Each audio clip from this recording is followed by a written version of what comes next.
তো বন্ধুরা, তোমরা তো বুঝতেই পারছো আমি কোথাও এসেছি। হ্যাঁ, আমি আজ এসেছি হাবড়া। আর হাবড়া এখন চৈত্র মাসে তো চৈত্র সেল চলছে, তোমরা বুঝতেই পারছো বাজারে কত ভিড় দেখো। তো এতটাই আওয়াজ, তাই আমি এই ভয়েসটা পরে দিলাম। আর আগামীকাল যেহেতু ঠাকুরনগরের স্নান, তাই দেখো সব মতুয়া যারা আর কি, তো সকলেই মিলে চলেছে ঠাকুরনগরের শুভযাত্রায়, স্নান যাত্রায়। তো দেখতেই পাচ্ছ তোমরা কতটা ভিড় হয়েছে বন্ধুরা। তো বন্ধুরা, এত ভিড়ের মধ্যে আজ আমি কেন হাবড়াই, হ্যাঁ সেটা তো তোমাদের জানানো প্রয়োজন, তাই না? আমাদের সবটাই তো মানে আমি শেয়ার করি তোমাদের কাছে। তো হ্যাঁ, সেটাও বলি, আমরা এই চৈত্র সেলে হাবড়াতে একটা দোকান দিয়েছি। আর সেই দোকানে আমি আর আমার ছেলেই যাই, যেহেতু তোমাদের দাদাভাইয়ের হাবড়া সুপার মার্কেটে দোকান রয়েছে। তো উনি তো একটুও সময় পায় না, বাড়িতে ড্রেস বানাতেই ব্যস্ত রয়েছে। তো যাই হোক বন্ধুরা, দেখো সামনেই তো নীল পুজো, চড়ক পুজো, তাই দেখো নীলের গাছ নিয়ে বেরিয়েছে এই যে সন্ন্যাসীরা। বাবা ভোলানাথের ভক্ত বলতে পারো, এরা তো 1 মাস ধরে নিরামিষ খায়। তো আমি একটু দাঁড়িয়ে দেখছিলাম, তোমাদেরকেও একটু শেয়ার করলাম, তোমরাও দেখে নাও।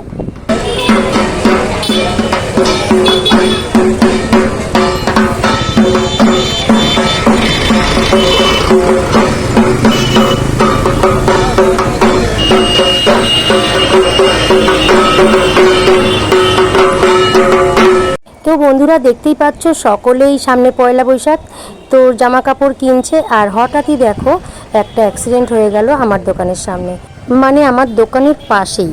তো এই বয়স্ক মহিলা সাইড দিয়েই যাচ্ছিল, হঠাৎই একটা বাইক, দেখো বাইকে একটা বস্তাও ছিল, যে কিভাবে যে ধাক্কা দিল মানে কি বলবো, সকলেই ব্যস্ত কে কার আগে যাবে। তো উনি যেভাবে পড়েছিল, ভাগ্যিস আমার বাবু ছিল, কিছুটা সাপোর্ট করে নিয়েছিল। আর যেহেতু মালের উপর পড়েছিল, খুব একটা বেশি লাগেনি। তো ওনাকে কিছুক্ষণ বসিয়ে আমরা জল টল দিয়ে দিয়েছিলাম, ডলে দিয়েছিলাম, তারপর সুস্থ করিয়ে আবার আমি দেখো বেরিয়ে পড়েছি বাড়ির পথে। তো বন্ধুরা দেখো, বাড়িতে চলে এসেছি। আর হাবড়ায় তো তোমরা দেখতেই পেলে প্রচণ্ড ভিড়। আর কালকে যেহেতু ঠাকুরনগরে মানে স্নান যাত্রা, তো আর জন্য মানে আজকের রাস্তায় বেশি ভিড়, সবাই গাড়িতে গাড়িতে করে যাচ্ছে। তো দোকানে গেছিলাম, তোমাদেরকে তো বলিনি। তো যাই হোক, ছেলে রয়েছে দোকানে আর আমি চলে এলাম। আর কালকে আমাদের গ্রামে মা শীতলার পুজো রয়েছে। তো এখন তাড়াতাড়ি ড্রেস চেঞ্জ করে রান্নাঘরে যাব। আর রান্না করব আজকে, মানে ভাত করব, ডালের বড়া করব, আলু ভাজা করব। আর কালকে সেটা সারাদিন চলবে। তো কালকে যদি আমি মন্দিরে যেতে পারি, তাহলে অবশ্যই তোমাদের সঙ্গে সেই ভিডিওটা শেয়ার করব।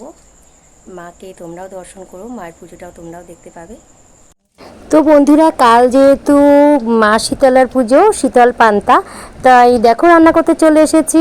আর দেখো এক উনুনে আমি ভাত বসিয়ে দিয়েছি, আর এক উনুনে এই যে শুকনো লঙ্কা আর কালো জিরে ফোড়ন দিয়ে দেখো একটু আলু ভাজা হবে। আর কাঁচা লঙ্কা গোটা গোটা দিয়েছি, মানে আমাদের বাড়িতে একটু ঝাল সবাই, মানে আমার মেয়ে একটু ঝাল কম খায় আর ছেলে আবার একটু বেশি ঝাল খায়। তো যাই হোক, আর এইদিকে দেখো এই যে তোমাদের দাদাভাইকে বলেছিলাম ডাল এনে ভিজিয়ে রাখতে, তো কিছুটা ডাল আমি বড়া করব বলে মিক্সি করে নিয়েছি বন্ধুরা। এর মধ্যে একটু কালো জিরে, পরিমাণ মতন লবণ, হলুদ, লঙ্কা দিয়ে দেখো আমি ভালো করে নাড়িয়ে চাড়িয়ে বড়ার জন্য রেডি করলাম। আর ওদিকে কিছুটা ডাল আমি প্রেশার কুকারে বসিয়ে দিয়েছি, যে মানে এটা আজ রাতে খাবো।